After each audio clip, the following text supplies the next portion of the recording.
Parce que le soir les pensées remontent, j'avais envie de vous lire une histoire. Parce que ces temps sont incertains, j'avais envie de vous envoyer un câlin, un bisou. Alors je vous propose le bijou, comme un bisou du soir.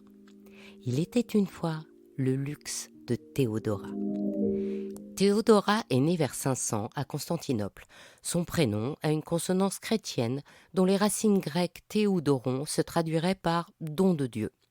Son père meurt prématurément, laissant la famille sans ressources. Alors sa mère se remarie et son beau-père lui apprend son propre métier de dompteur, d'ours, de chevaux, de chiens et encore de perroquets importés d'Orient.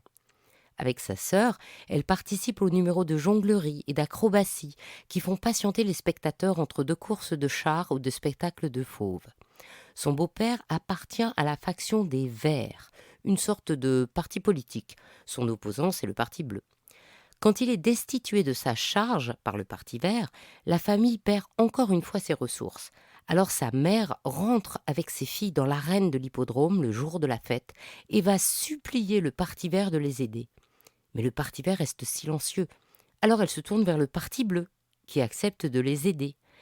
Théodora n'oubliera jamais ni la force de sa mère, ni le mépris du Parti vert.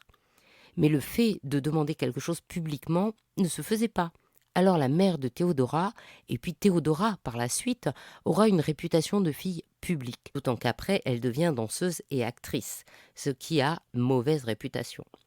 Puis Théodora devient la maîtresse d'un haut fonctionnaire syrien, Ékébolos, et le suit à Apollinia, au nord de l'actuelle Libye. Quand il la chasse, elle a acquis une première expérience de la vie politique et culturelle. Elle a 16 ans. Elle décide de revenir à Constantinople.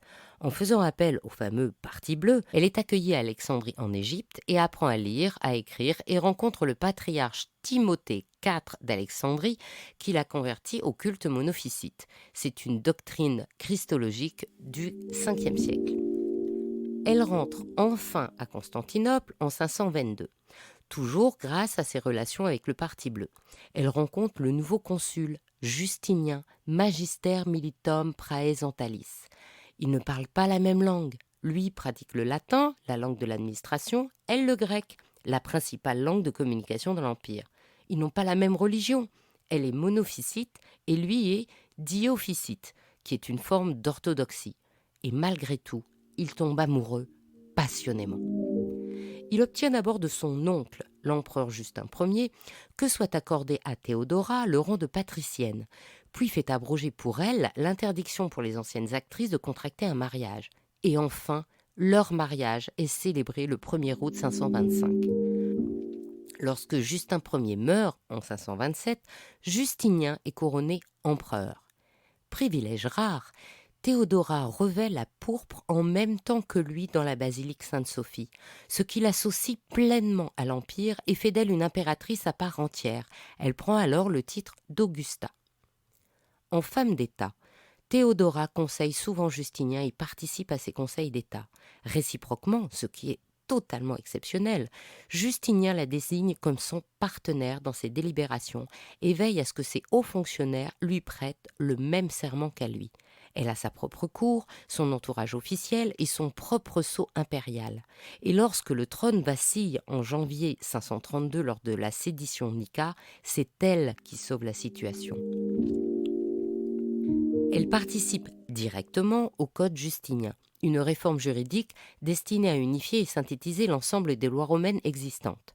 Elle y fait ajouter un nouveau statut pour la femme dans le cadre familial, la possibilité pour les épouses de demander le divorce, le droit aux filles d'accéder à leur héritage, la protection de leur dot en cas de veuvage, des mesures de protection à l'égard des comédiennes et des courtisanes, l'allègement des peines pour les femmes adultères, des lois contre la traite des blanches et contre le proxénétisme.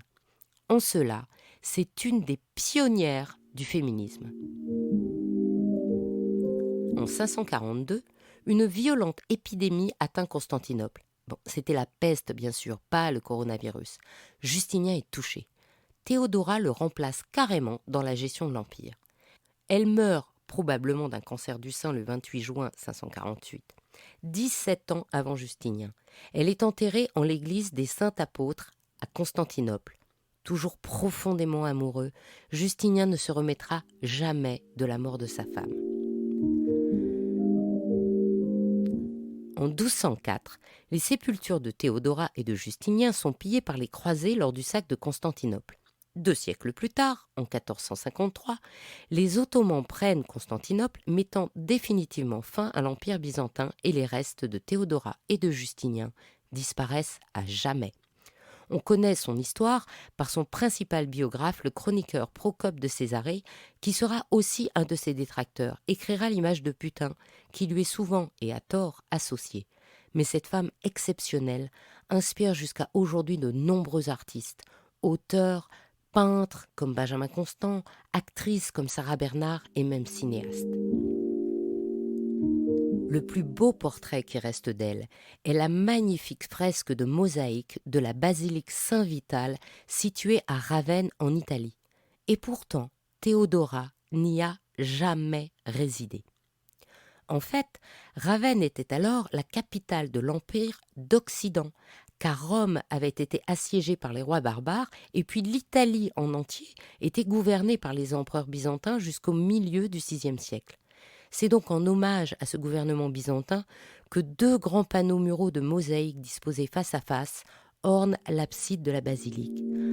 Représentant les cortèges présidés par le couple impérial Justinien et Théodora, ces mosaïques sont probablement les plus célèbres de l'art byzantin. On voit, dans un rutilement d'or, Théodora et sa suite de dames de compagnie et de chambellans offrir un calice au Christ. L'impératrice est magnifiée par une niche décorative toute dorée et s'apprête à franchir une porte qui l'amène vers le Christ. Les détails sont luxueusement ornés, les bordures rehaussées de gemmes et de perles. Elle porte de très riches bijoux. Les bijoux byzantins sont toujours en or et utilisent toutes les techniques.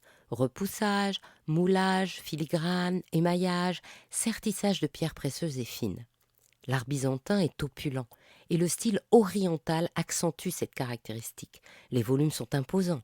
Théodora, vêtue d'un paludum pourpre, est parée d'une coiffe en or couverte de pierreries, surmontée d'autres pierres précieuses qui forment une tiare. Cette couronne est dotée de perles de visage qui sont si longues que des côtés de la tête, les chaînes empierrées tombent sur sa poitrine. Ce type de couronne s'appelle prépendula. Ses pendants de boucles d'oreilles aux grosses pierres centrales sont si longues qu'elles descendent jusqu'à son buste. Le pectoral au milieu de sa poitrine est tenu par une collerette constellée de pierres précieuses qu'on appelle un superhuméral.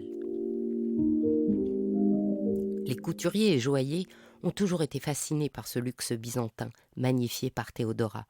On connaît ainsi les splendides bijoux de Robert Gossen pour Chanel, de Dior, mais aussi ceux de Dolce Gabbana ou de Christian Lacroix. Et si vous aimez une inspiration byzantine ou l'or s'affirme avec un porté plus modernisé, allez voir du côté d'Esther Assouline, qui associe à merveille l'éclat solaire de l'or aux diamants comme aux tourmalines. Ainsi se termine cette histoire d'Il était une fois le bijou. Si cette histoire vous a plu, partagez-la autour de vous. Pour vous aussi, envoyez plein de bijoux bisous. Et encouragez-moi en partageant et en me mettant plein d'étoiles et de likes.